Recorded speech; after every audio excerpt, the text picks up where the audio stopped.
It's really great to be here. Thank you very much for inviting me. We do have a long-standing link with Canada because my husband is one of 6, and other than a brother who lives with us nearby in London, the rest of them are all in Toronto. So we come here pretty much on an annual basis. But this is the first time in Halifax. Now, I can see that I'm not staying long enough, but I will want to come back when the weather's a bit warmer. And I think that really will be worth it. So without further ado, this is our hospital where I trained, University College London, is in the centre of London. My journey into Waldenstrom's arose from myeloma, where I was doing some research, but then because our myeloma clinic was extremely busy and big and too big really, I pulled out the Waldenstrom's patients back in 2002 to form a clinic of their own, and it grew from a monthly to every other week to a weekly clinic now. And it's just been a great journey for me because the developments in Waldenstrom's in biology, the friendships and cooperation that have arisen in the medical fraternity, as well as linking up with patients, has just been amazing and actually quite unique, I think, as a disease group. So I think, credit goes to absolutely everyone for driving things forward. So, we've talked a lot about how to pronounce this, etc., etc. I will go for WM as well. There's a lot to think about when wondering about Waldenstrom's. There are a lot of terminologies. There's lymphoplasmacytic lymphoma. There is non-Hodgkin's lymphoma. WM itself, named after the Swedish physician who was ahead of his time, actually, given the diagnostic limitations of the day. In 1944, he figured that there was something different about this disease. Then there's the MGUS, the IgM. How does that fit in? Myeloma, is that connected? A lot of people are sent down track of possible myeloma before they get diagnosed with Waldenstrom's. And then there are other issues like the paraprotein, immunoglobulins, then there's this entity called Bingneal syndrome. It's a completely new language and vocabulary. And I think it's important for patients to try and get to grips with that so that they can understand what applies to them and be able to help their doctors, many of whom don't see that many patients. And that's really been our remit in the UK, is to sort of work with patients to inform their doctors and work with other doctors to try and spread the word. Oh, I missed one. Right. So a good place to start is this picture of the bone marrow blood system. It is complicated. One stem cell gives rise to a whole range of other groups of cells. There are ones which become myeloid cells, or neutrophils and eosinophils and other cells. There are those who become megakaryocytes and give rise to platelets. And then there's this other group, the lymphocyte, of which there are TMB cells. And when these cells go wrong, this is when a lymphoma develops. So this is the compartment, this is the section of the bone marrow that goes wrong in the setting of a lymphoma. And then within that group, WM applies to the small group of cells called B cells, which are in transition towards plasma cells. Hence the terminology lymphoplasmacytic lymphoma. And we shouldn't forget our co-conspirators in myeloma. So myeloma is a disease of plasma cells, and lymphoplasmacytic lymphoma is a disease involving both B cells and plasma cells. And this is a picture of lymphoplasmacytic lymphoma under the microscope. This is a bone marrow smear, the liquid part of the marrow that's spread on a slide and stained. And the yellow arrow shows a typical lymphocyte, small cell. And the black arrows show plasma cells, which are slightly oval cells, which have a very characteristic appearance. And this is a very typical appearance of WM down the microscope. So what do these cells do in real life? Well, their job is to produce a range of antibodies. There are 5 types: IgG, A, D, E, and M. The one that's most relevant to WM is IgM, but some patients actually have non-IgM disease, and some don't produce any antibody at all. Those who don't produce an antibody will never have hyperviscosity, but it can sometimes it means that there's nothing very easy to measure. And also sometimes people without an IgM may not be eligible for trials because the criteria for measuring response involves changes in the IgM level. So the job of antibodies is to respond to infection and to retain memory for that infection, so that if you get it again, the army is released and off it goes. The problem with diseases like WM is that there seems to be a surge in the production of these cells, but instead of them settling down again and becoming submicroscopic, they linger and they gradually accumulate. And they leave a mark, they leave a signature, which is the IgM, which gradually accumulates over time as well. And that is often how the disease comes to light. But you can see that there's a continuum where you start off with one cell and it gradually builds up, which explains the range of monoclonal gammopathy all the way to Waldenstrom's at the other end of the spectrum. And this is a picture of the top is a typical antibody structure. There are heavy chains and light chains. The bottom bit, the blue part, is what is on the cell, and the top bit is sort of waiting to reach out and bind with antigen. IgM has a characteristic of accumulating with its friends in groups of 5 to form pentamers. And this results in very large molecules, which is why there's a great propensity for IgM, when it goes up in a level, to produce hyperviscosity. And this is something that's relatively unique to this antibody. IgG doesn't really do that. IgA tends to link up in pairs. So it's the next one along that can cause hyperviscosity, more relevant to myeloma. And what is a paraprotein? Well, healthy plasma cells, depicted by all the colourful ones, meaning they're of different kinds, produce various antibodies, and their job, as I mentioned, is to fight infections. But for reasons we don't fully understand, if you get one type of cell building up, a clone, you get one variety of antibody being produced, a monoclonal antibody or paraprotein. And as this accumulates, in general, it may or may not cause problems, but in the setting of Waldenstrom's, it can certainly cause problems. Because these are not silent proteins, they can get up to all kinds of mischief. How do we detect these paraproteins? Well, there's a test called the Serum protein electrophoresis, in which the serum is separated from the cells and an electric current has passed through it in the laboratory. There are different techniques. Now, normally, on the left panel, you can see that the spread of the proteins which are separated by charge. There's a big one for albumin, which is a prevalent protein in our blood. There are alpha-1, alpha-2, and beta globulins. And then there's the gamma globulins, which is a nice sort of hill there on the right-hand side. So when there's a monoclonal protein, you see the spike on the right, which dominates that gamma globulin region. The other proteins are usually fairly nondescript and all right, but that is how we pick up a paraprotein in the bloodstream, which is then, with further testing, you can identify exactly what it is. Test it against IgM, against kappa, lambda, and then you can say, right, this is what it is. And that's the isotype. So moving on to the symptoms,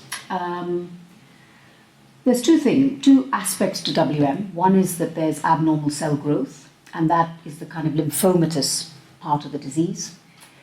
And that is what results in an accumulation in the bone marrow, resulting in gradual reduction in the bone marrow's ability to produce cells, with the consequent problems of those lacking those cells, like anemia, bleeding, recurrent infections. People get a variety. They don't all get everything. It varies in different people, but anemia, I would say, is the most common, along with fatigue. It can also accumulate in lymph glands and in the spleen, but to a lesser extent than other lymphomas, by and large. Probably about a quarter of patients get tissue enlargement. Other tissues can also be affected, like the central nervous system, the skin, lungs, you name it, it can happen, because these cells traffic around the body. They don't just sit in one place. So they may become deposited and accumulate in tissues in an unexpected way. When the burden of lymphoma is quite considerable in the body, it acts almost like a parasite and uses up energy and can result in progressive weight loss. The other side of the coin is the paraprotein, which can result in its own set of problems, such as hyperviscosity, as I mentioned, as well as targeting various tissues like the nerves, the red cells, causing neuropathy or breakdown of red cells. There can be a complication called amyloid, which I'll talk about a bit later. It can have properties which cause the proteins to stick together in cooler temperatures, called cryoglobulinemia. It can also affect the clotting system, so that the clotting cascade doesn't work so well, and that can lead to bleeding problems. So it is indeed a multi-talented disease. I guess fatigue is one of the most common things, and I dare say many of you who've experienced symptomatic WM have experienced fatigue. It's often due to a number of things, but anemia can be a contributor and a good thing, something we can look at in testing. If you're very significantly anemic, you will get breathless, you have limited exercise tolerance, you may have lightheadedness, palpitations as your heart tries to compensate. You can look pale like this person, especially under the eyes. And this is a picture on the right of how anemia, what it looks like in the bloodstream. There's literally fewer red cells, and each of those cells carries oxygen, delivers oxygen to the tissues. So if there are not enough of them, less oxygen is being delivered. It's as simple as that. Anemia has many causes, and even in Waldenstrom's, it's important to look out for those causes, such as iron deficiency or B12 or correctable things, which can be put right.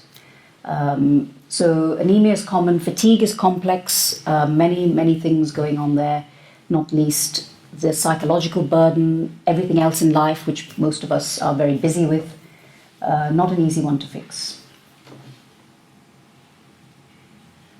Then there's the paraproteinemic related symptoms.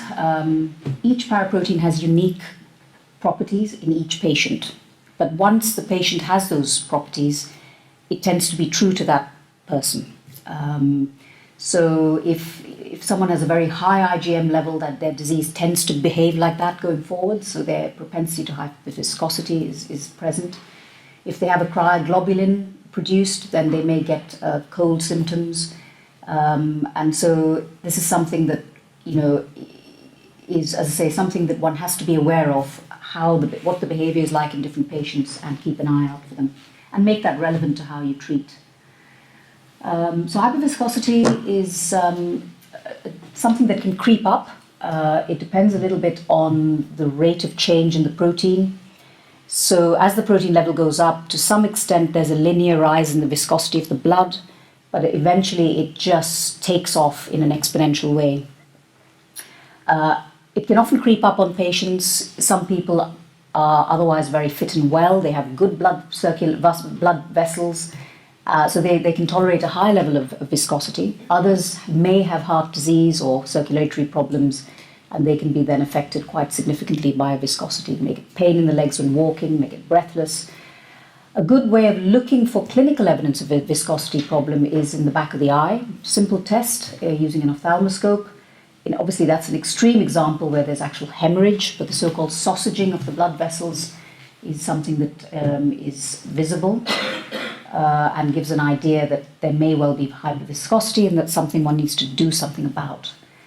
In the end, the treatment of hyperviscosity in the short term is to use plasma exchange to take the protein away, but also to target the underlying disease, which is like a factory for producing the protein, with treatment, so that undermines the production of the protein. What is the threshold for plasma exchange? It's certainly anyone who's symptomatic, but We tend to use the guide of 5 millipascals in our centre, beyond which we tend to do an exchange. But treatment has to get underway as well.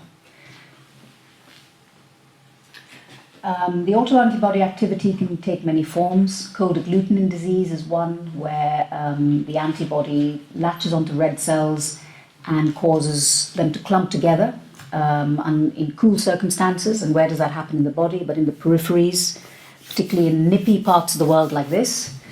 And that can, apart from causing circulatory problems in small blood vessels, it can trigger what's called a complement cascade, which leads to the rupture of these cells and quite rapid onset anemia.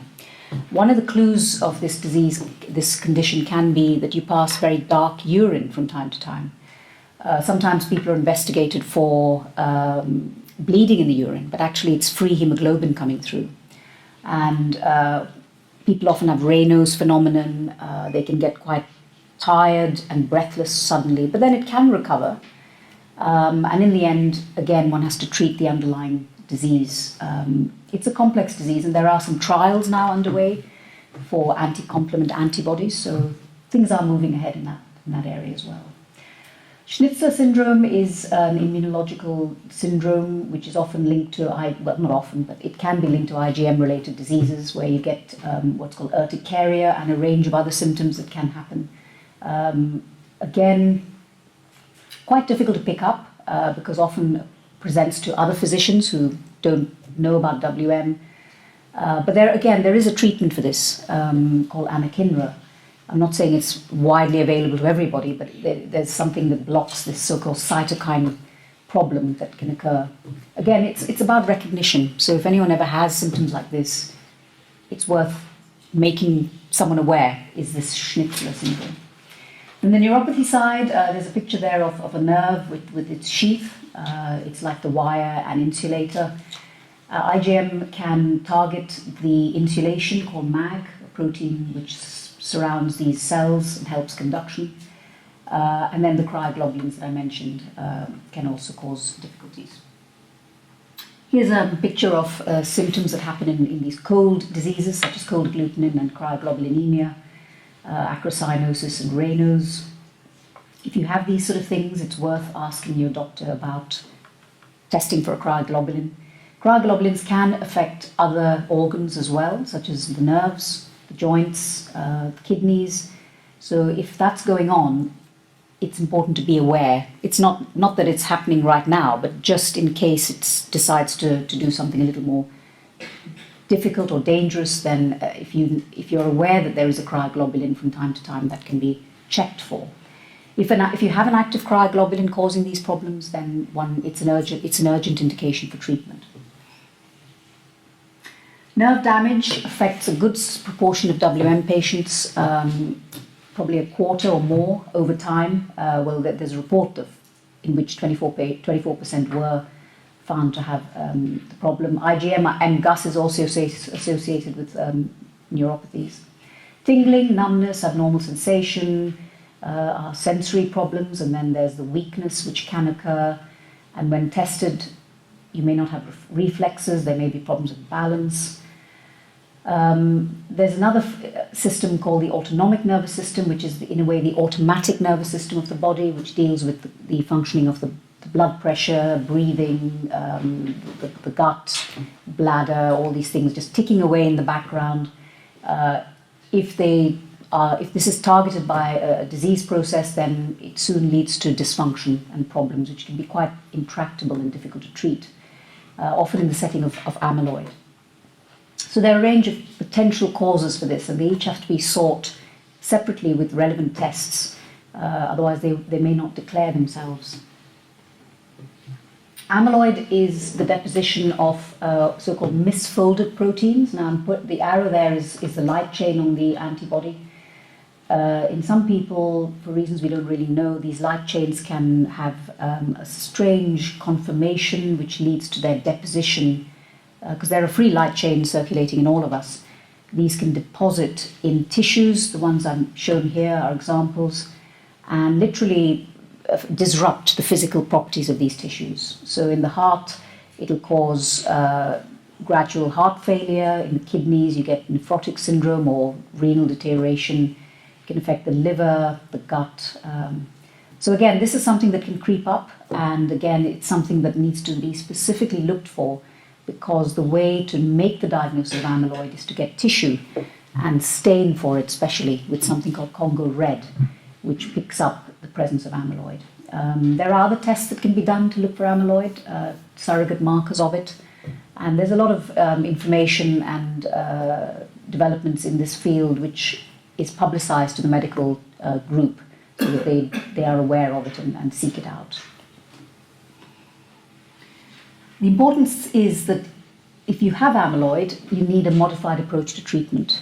Treatment has to be more brisk, you have to get a deeper response, you have to keep a very close eye on light chains, and you may use things like maintenance therapies, which you perhaps otherwise wouldn't. And also the role of stem cell transplants is important in this group.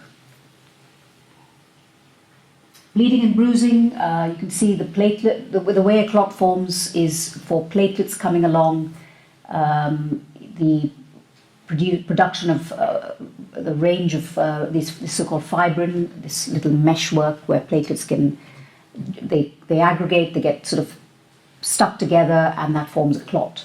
Quite a complex process, but can be disrupted on many levels by the IgM or the presence of cytopenias. So again, if you're having bruising and bleeding problems, it's worth being aware so that you don't have any particular issues if you have minor surgery or even major surgery. These things can be acquired during the course of the disease, and they do respond to these so-called acquired clotting factor problems, where the antibody targets the clotting factors.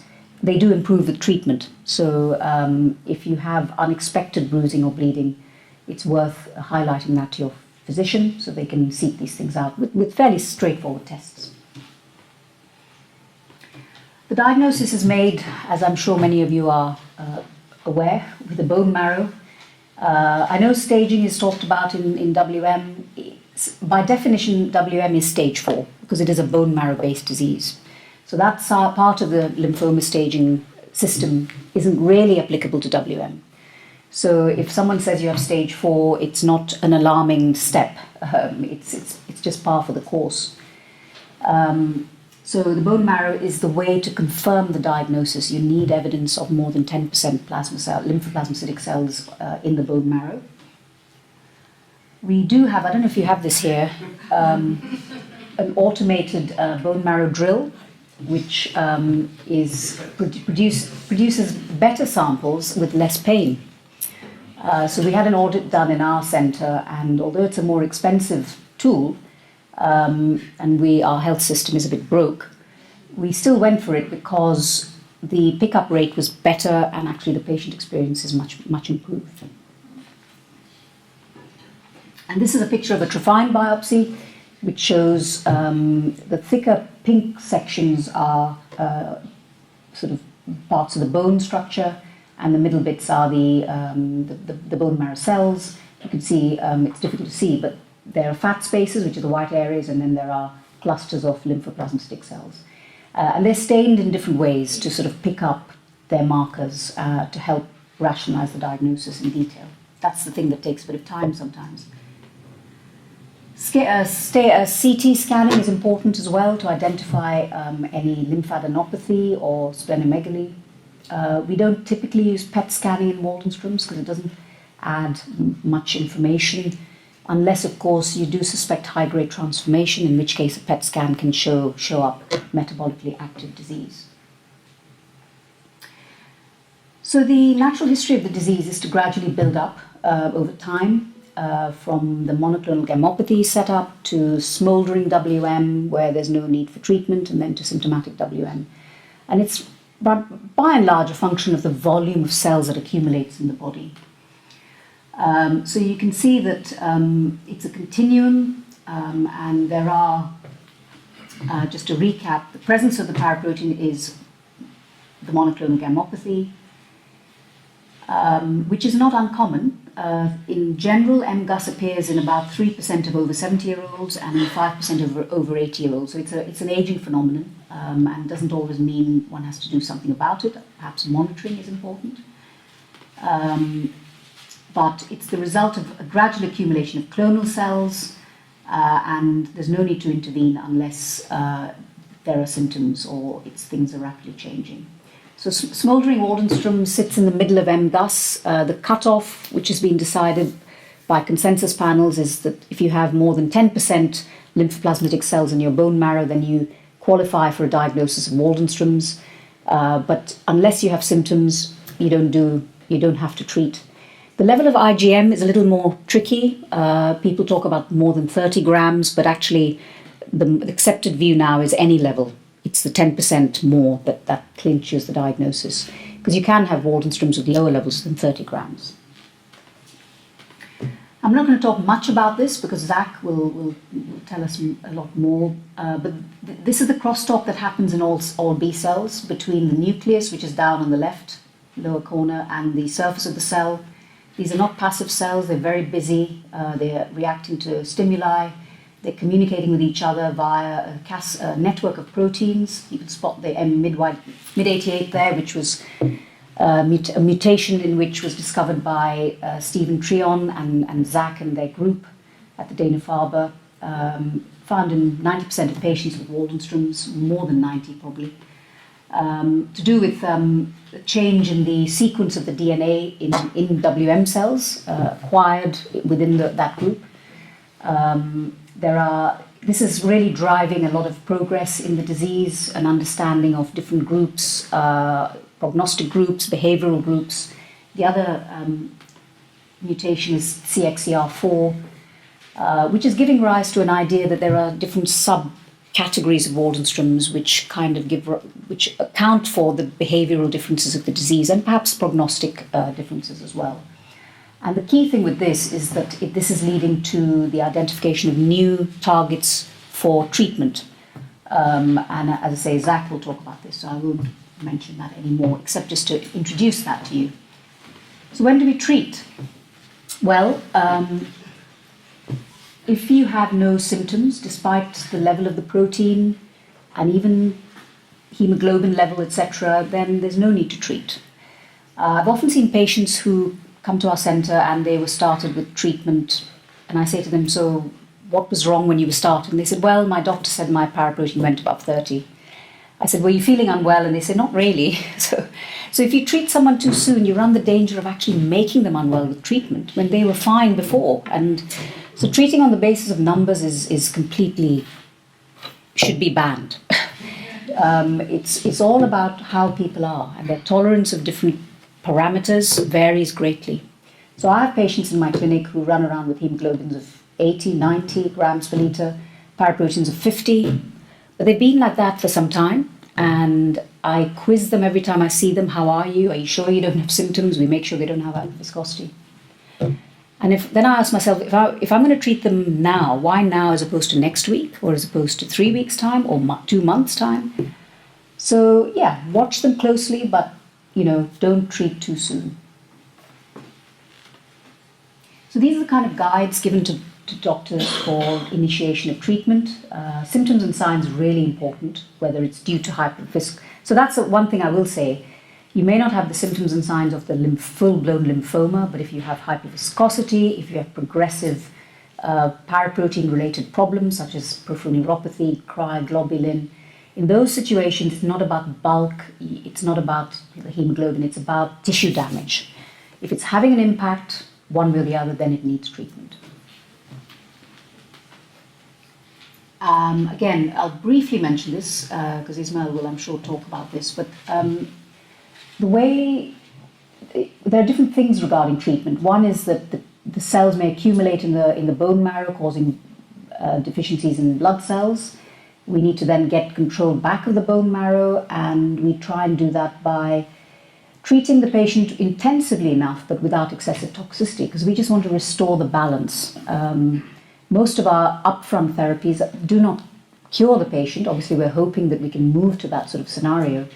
So we want to be moderate in our approach. We don't want to overstress the system and the bone marrow going forwards.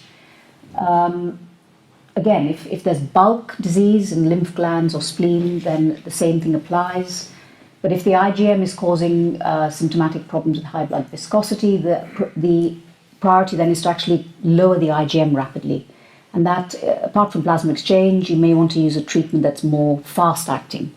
Again, depth of response is important because hopefully that will last longer before you need to retreat. And sometimes when, as I mentioned, you get these immunological problems, you may need more subtle treatments. You don't really want to come out with all guns blazing because that's perhaps a bit excessive.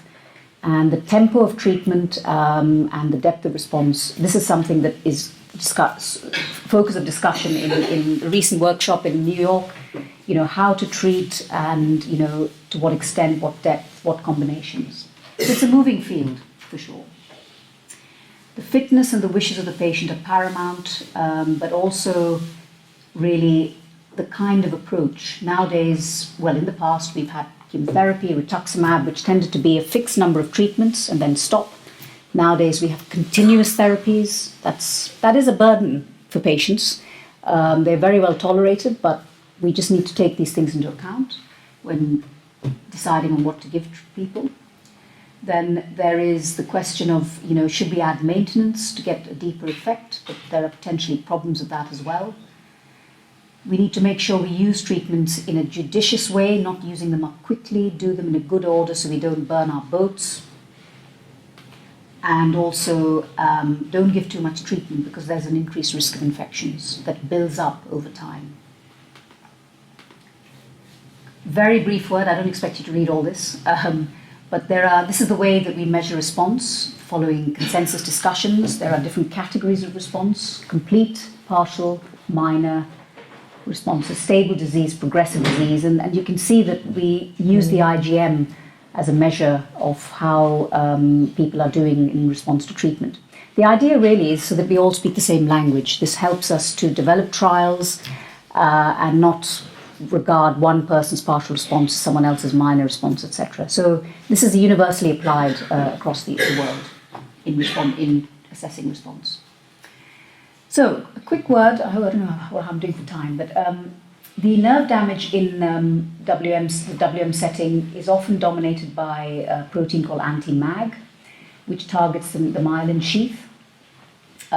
People do present with a variety of symptoms. There are many subtle differences between different neuropathies, and this is something for the doctors to worry about in conjunction with neurologists. There are different antibodies that can target nerves, and that does give rise to slight differences in treatment approaches, which, to be fair, are still being worked out. It's important to know how the symptoms have come on, which nerves are affected, how quickly it's changing, how it's affecting the functional abilities of the patient, whether it's more sensory or motor. You need to do a careful examination to rule out other so-called dangerous clones, such as amyloid or cryoglobulin, because you need to treat them differently. And also to understand whether you're dealing with an MGUS or a WM context. So this is a picture of the effect of anti-MAG antibodies on the myelin sheath, which is normally very tightly knit concentric circles at the bottom end, but you can see at the top end it's become somewhat unraveled, and this leads to a reduction in the ability of the nerve cell to conduct electricity, quite simply. And if this carries on for a long period of time, the wire itself, the axon, can get damaged. So it's actually very important to identify patients with progressive nerve symptoms quite quickly so you can get on with treating them. And how this does often require a series of tests, including nerve conduction tests, and possibly even nerve biopsy, although we try and avoid that. The treatment of these conditions is only really if there's progressive functional problems. A low level of stable neuropathy is something that we tend not to treat because, as I mentioned earlier, treatment can sometimes be worse than the underlying problem. But we basically do try and squash the clonal disease, whether it's an MGUS or Waldenstrom's, in order to turn the temperature down on the nerve damage, in effect. A number of treatments have been used. Intravenous immunoglobulin can help to sort of calm inflammatory nerve disorders down, but if in the setting of anti-MAG neuropathy, it has very limited effect and is not a long-term treatment. The same goes for steroids. They can help in the short term, The more chemotherapy agents you use, yes, you may get good benefits, but the toxicity levels go up. In extreme cases, you can have to sometimes be really quite aggressive with that. That's very, very rare. Oops, my formatting's gone haywire here. In effect, what I'm trying to say with this slide is that the mainstay of treating anti-MAG neuropathy is rituximab-based treatment. There were trials done which, based on the actual outcome measures, weren't so-called positive, but in fact, it was recognized that there is patient benefit. So in reality, most doctors will treat anti-MAG neuropathy with rituximab-based therapy if there is progressive symptom and damage. The exact schedule, the number of times you should treat, not clear yet. People do need to do more trials, and part of that is to develop proper criteria for assessing response to treatment in the setting of nerve disease. Bingneal syndrome, a quick word about that, is when the disease affects the central nervous system. It can affect the meninges, the lining of the brain, or the spinal cord. It can be present in the spinal fluid. It can less commonly actually present in the brain tissue. This is a reminder, the central nervous system is the red bit and the peripheral nervous system is the blue bit. The symptoms that arise can be very varied, can come very gradually over time and be difficult to pick up. It affects about 1% of WM patients, Bingneal syndrome, and it's probably underreported and under-recognized. There are about 150 patients reported in the literature, and it actually can be a presenting feature of WM in a proportion of patients. It can present as well in the presence of active or non-active WM. So it can be a very varied situation. In people with known WM, the median time in a review, the median time from the WM diagnosis to the Bingneal diagnosis was, so the median time to WM diagnosis was 3 years, and the median time to BNS was 8.9 years. And you can see the range there. So one has to just be on the lookout for it. And in many cases, the Bingneal can happen whilst the WM is stable, and in other cases it can be when the WM is on the rise in terms of progression. So we need to be aware and look out for it. Oops. Symptoms are very varied, depends on which part of the nervous system is affected. Quite a range of problems can happen. The first thing is to get a neurologist involved and to mention Bingneal as an option, because many neurologists haven't come across Bingneal, to be honest with you. It'll help them to look for it specifically. Radiology is very important. MRI scans are the gold standard, but if that's contraindicated, then you may need to use a CT. But MRI is the best way of picking things up with contrast. It's important also to check the spinal fluid with a lumbar puncture to look for the evidence of cells, the protein level, look for the MYD88 mutation, just to confirm the diagnosis. Very rarely, you may actually need to biopsy the brain or meningeal tissue, because in the end, if you're going to treat people specifically, then you need to have proper proof. We tend to use a slightly different group of chemotherapy treatments because it's about crossing the blood-brain barrier, which is literally a barrier for many chemotherapies. So you'll hear about drugs like methotrexate and cytarabine, which need to be given at pretty decent doses to penetrate that. We've used this we've had about 20 cases of Bingneal over the years, and our group have responded very well to methotrexate and cytarabine-based therapy. One has to be careful because it depends how fit patients are. Some of these are inpatient-based treatments. Purine analogues like fludarabine and bendamustine, they can work too, but I think there's no clear consensus as to how to treat Bingneal yet. I think, in my view, it depends a little bit on the nature of the disease, how florid it is, whether there are lots of cells around, the effect on the patient as well. And the good news as well is that BTK inhibitors like ibrutinib do cross the blood-brain barrier and can be used, but probably higher doses than standard are needed. So the final bit is about the UK. Welcome to the UK. Rory Morrison was a patient of ours who was also a continuity announcer on the BBC. So I heard his voice long before he got in touch, and sadly he died from his disease about 5 years ago. But it's in his memory that we have set up this registry. Briefly, our background is that some years ago we set up, Roger Brown, who's a patient, bugged me to do some more for getting the disease more recognised in the UK. And we started off by having seminars like this for patients, and soon realised that there was a really huge unmet need, and gradually formed this charity, a registered charity in the UK called WMUK, which is, we think, unique because it's got both doctors and patients on the board. And over the years, it's really gone from strength to strength. We arrange annual forums for patients in different parts of the UK, which is a bit smaller than Canada, incidentally, so slightly fewer logistics there. It's also a point of contact. There's an information line, there's the website. We're involved in patient advocacy at the UK government and EU levels as well. We work very closely with other organisations like the IWMF, the Lymphoma Action, which I think is like LLS here, and even Myeloma UK. Many of these organisations have done things before us, and we have a lot to gain from them. So we have a really cooperative relationship, which is complementary with these groups, and we try and help one another to move things forward. We also develop and maintain links with pharma companies because they are the gatekeepers for the drugs, and we try and encourage them to work with healthcare systems such as yours and ours, because if they don't work with us, with them, they won't get a look in, and then we won't get the drugs. And that has worked over the years. We have been involved in the setting up of trials in the UK.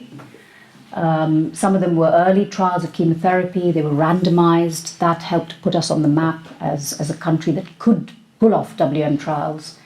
We've also been involved. We then got a go at the Calibrutinib trial, and in the end, we were the biggest recruiters for this study. And I think that did put us on the map, and pharma realised this group is together, they're networked, it's a good group to go to. So we now have the zanubrutinib trial, and I think this has moved things forward for us, because some 5-7 years ago we had absolutely zero access to anything, and we felt very left out because a lot of European countries do have trials ongoing. The US, of course, has a huge number, but we feel that we are on the map, and I think it's that concerted effort over many years that has helped that. We had long had ambitions to set up a registry so that we get a better view of what is going on in the UK, because our national systems of data collection are pretty abysmal.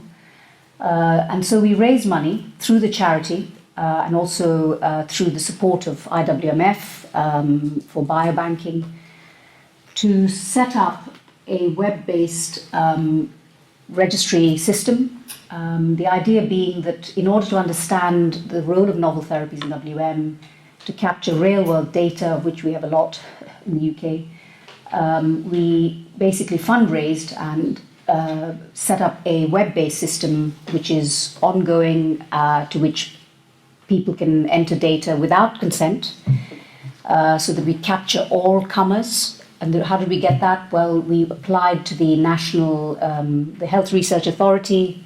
We had an ethical application. We persuaded them that in order to get access to patients throughout the UK, not just those who are online, those who are aware, we needed to upload data on their behalf. It's all anonymized, of course, but they agreed with us and they gave us permission to do that. And it's a very comprehensive registry.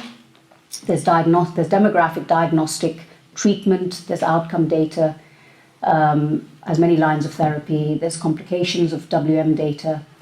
And the most recent thing is that we worked with Janssen to persuade our health system to use the registry data to get ibrutinib on our what's called the Cancer Drugs Fund, which is a 2-year period of trial period where the NHS allows the provision of this drug, which is actually provided by Janssen, and they observe over 2 years to see what it does for patients. And for that, one of the things we persuaded them is that we would collect patient-reported outcomes. So they actually put that in their declaration when they agreed to have ibrutinib on the Cancer Drugs Fund. And that was something WMUK worked. Roger, I have to say, huge credit to him as well. So that is why we are 1 year into having ibrutinib available to all patients with relapsed WM in the UK. And we're now working on trying to get it baseline commissioned.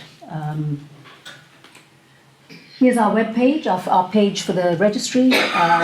We have, well, basically, it was a long time in development. You won't be able to see the detail. I've got a couple of reports there to leave behind. It took a lot of time to develop the database, the obtaining regulatory and ethical approval, and getting many centres on board, which can be a challenge.